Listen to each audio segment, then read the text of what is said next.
વડોદરા શહેરમાં મકાનો હવે મોંઘા થશે. નવી જંત્રીમાં 200 થી 2000% જેટલો વધારો નોંધાઈ રહ્યો છે. મિલકત ખરીદીના ભાવ બમણા થવાના એંધાણ વર્તાઈ રહ્યા છે.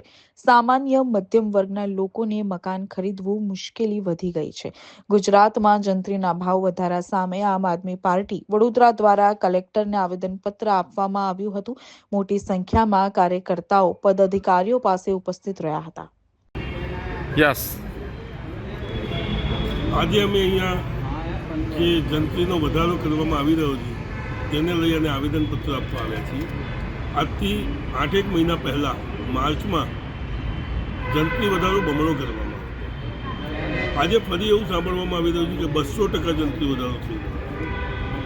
અમારી માંગ છે કે આ જે ગરીબ જનતા છે એની પર કેટલો ભાર નાખવામાં આવશે, કેટલો લોડ આપવામાં આવશે. આજે દરેક જગ્યાએ ભાવ વધારા. આજે જંત્રીનો ભાવ વધે તો સીધી સ્ટેમ્પ ડ્યુટી પણ વધશે. સ્ટેમ્પ ડ્યુટી બી ડબલ કરતાં 200% વધારો એટલે 4 ગણી સ્ટેમ્પ ડ્યુટી વધી છે.